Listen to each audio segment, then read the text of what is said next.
Hey everyone, it's been a little while since I made a video on this particular BMW back here. The last installment I did was probably, I don't know, 9 months ago or something like that. I've had a lot going on since then, and I know there's a number of you who are interested in seeing this project. So to be honest, I've got footage from all over the place. I've got like brake stuff, steering stuff, roll cage stuff. And I've been focused on getting a lot of things done, so I haven't really shot enough for individual package videos like I've been doing. So what I'm going to do instead is I'm going to give you a pretty much entire overview of everything that's happened on this car since the last time I made a video on it, and what my plans are going forwards. Alright, so now I'm going to start the collage of everything I've done to this car that you haven't seen yet, and I will show you where it's at right now. So one of the entire systems in this car that I worked on that I haven't shown you guys yet is the braking system. Now, for the racing class I wanted to compete in, you had to disable your ABS. So I tore mine out because they're always a pain to bleed, especially. There's always air in the system somewhere. It doesn't work quite right. I probably don't need it, and it's weight savings. It's actually quite simple. I used a couple T's. I had to flare my own brake line. I was sure to get the right kind of brake line, not the super bendy nickel crap. And I was able to flare it up, which is a pain because the flares don't work about half the time with my tool. The way it works is the master cylinder has 2 circuits. Those 2 go into the ABS module and then come out as 4 independent lines. 2 for the front, 2 for the rear. The front's proportioned more obviously because that's where the weight transfer happens. And the actual circuits are diagonal, so one circuit from the master cylinder winds up powering, if you will, front left and rear right, and the other circuits front right, rear left. So of course that means that the ABS module has internal proportioning to make sure that the front has an overall bias and the rear has an overall bias. So what I did is I got rid of all that. One circuit in the master cylinder is for my fronts, and one circuit's for my rear. So it's a lot less complicated. And I just have a T in there so that one line going down the master cylinder splits to 2 for the front brakes, and the same thing for the rear brakes. Now, to fix the brake bias issue, I ran some calculations based on piston size and master cylinder size, and I wound up with a natural brake bias that I believe was rear bias. I don't remember the calculations, doesn't matter, but I put in a proportioning valve that basically drops the brake pressure going to the rear lines and shoves it more to the front. And it's also adjustable too, so I can get that tuned in. I'm not really sure how to do that, but I'll figure it out when I'm on the track. And I don't think I'll be able to lock up the wheels anyways, but I'll get that tuned up. But the point is, my brake bias is going to be adjustable. It's going to be set right at some point, and of course I have the adjustment for it. My calipers, I had already done those a couple years ago when I bought the car. I painted them. I thought that was priority for some reason, whatever. I put in these brass guides that make them less wiggly in the floating caliper guide pins. I put new pistons in the front because the old ones were rusty and not very flat. You want a nice flat surface on that piston where it squeezes the brake pad. Rotors, I did the cheapest rotors I could find.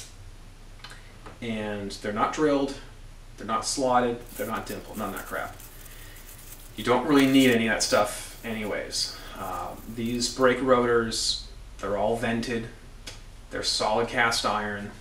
You kind of don't need to spend extra money you don't need to spend. So the rotors were like $22 a piece. It was ridiculously cheap.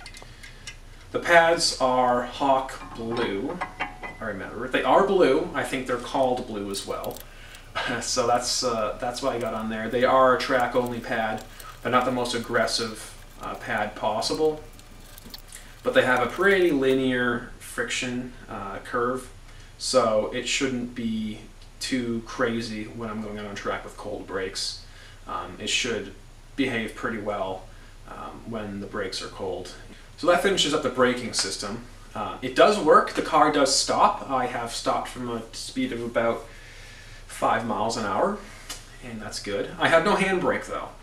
I got rid of that because the system was a mess and my brake shields were messed up, and I just didn't want it, and now I don't have it, so I have no parking brake, hand brake, whatever you want to call it. No big deal. I just use wheel chocks when I gotta use them. All right, moving on to cooling next. I deleted the aux water pump because I have no more HVAC system. I tore all that stuff out. So there's no need to pump water through the cabin anymore, through the heater core. So there was a little plug that went on the expansion tank and a plug that went on the engine block. Pretty simple, gets rid of that circuit. For the cooling fan itself, that was covered partially in the wiring to some extent. Just stuck a relay on there. That seems to work. The radiator's a CSF radiator. I bought that. It was one of the first things I did to this car because the other radiator was like bent. It had been damaged somehow. So there's a CSF radiator on there. I used the correct coolant. I used the blue coolant. When I first took apart this engine, there was green coolant in it. Someone noticed that, and they are correct that that is not the correct coolant to use. I honestly don't remember if I put that in there or if that was in there before. I think it's just a diluted mixture of whatever was in there when I bought the car. Because I did do a water pump, I just added more distilled water to it, I think. I don't remember. It doesn't matter. It's got the correct coolant in it now. I could run just distilled water because it's a track-only car, but it did sit all winter. So I'm glad I put the blue coolant in it because it does get quite cold here. So I didn't crack any of my engine block or anything like that. So for the shifter, the old one was pretty crusty. It was binding up quite badly, and when I took it off, it was obvious why. It was rusty and stiff and just not great. So I got this solid shifter from, I think it was Garagistic or something.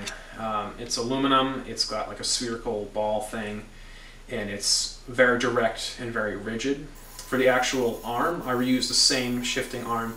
It's called a single shear arm because the force is in shear, basically twisting, and the rod goes on one side, so I guess it's called single shear because the dual shear is rods on both sides.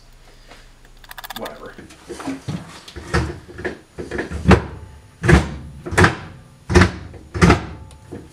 It's a nice noise. So I haven't done an alignment yet. I'm not going to bring it to a speed shop or anything like that. It's not road legal anyways. I don't want to deal with trailering it somewhere. So I bought an alignment tool from Ten Hoelsen Automotive, I think they're called. It's pretty easy. It's basically a very expensive piece of aluminum.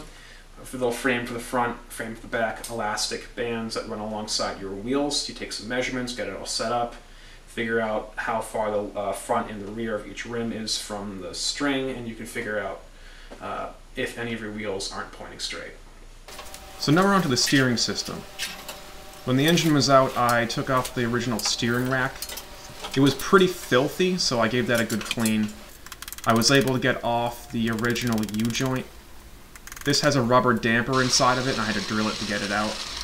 The install was a little bit tricky due to the way it was designed and some of the hardware, so I had to grind some stuff down to get the bolts to go on and such. And the upgrade here is a solid aluminum U-joint that doesn't have that damper installed. So this gives you a much more solid and direct steering feel. And then while I had the steering rack out, I removed the old tie rods. They were on there pretty good. And then I installed new tie rods just to be safe. The old ones didn't look like they were too bad. So that gave you pretty much a refreshed steering system. The rack itself didn't seem to have any problems. It drove fine before. I consider doing a power steering delete, but I can always do that later. For now, I'm just going to leave the pump on and the lines. And it doesn't seem to leak, but I did put a new high pressure line on. And it'll make it easier to drive as well at low speeds and such. Now for the exhaust, there isn't too much to talk about here. The original system that was on the car when I bought it was a MagnaFlow, which is not the lightest, but it's at least, I hope, an upgrade over the original. I did do the eBay headers. I think I covered that in my engine reinstall video. Those took some modifications. Now going into the engine bay, not much has changed here since the engine was reinstalled. I did add an oil pressure gauge. I bought a tapped bolt that goes to the Vanos feed banjo bolt. And then I ran a braided line over to my gauge that is almost mounted on the dash. I also have these strut bars. I bought one for the front and for the rear. I found one that doesn't have too much flex on it. See how this is pretty much solid on one side, and the other side it just flexes a little. It just has one axis of rotation. That's so that it actually works properly, because the ones that are loose and adjustable or whatever probably not going to work as well. I also did some PCV system work. I've been kind of improvising with all that. It's kind of tricky to get this set up because of the way the air distributor works, and it has this 2-port thing, and I had to combine them. So I've got that pretty much routed. I don't even know where I was with this, but that's kind of an important thing to do.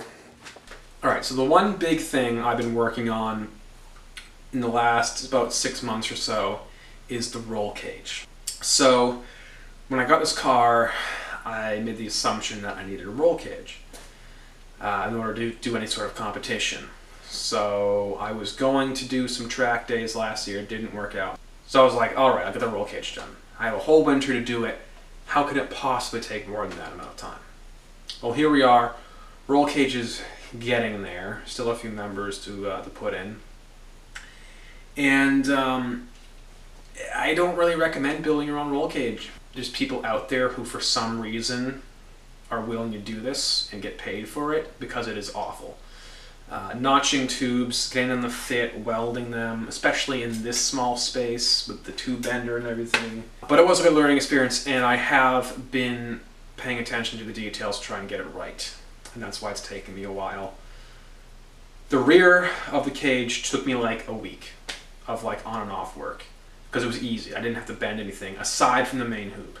The main hoop was the biggest pain because it requires something like 10 feet or 11 feet of tubing, and I only had one piece of tubing that long, and there were supply shortages. I couldn't get any more, so I was learning how to use this tube bender, and it was like my only chance to get it right. But I was able to bend the main hoop, and it fit pretty much perfect.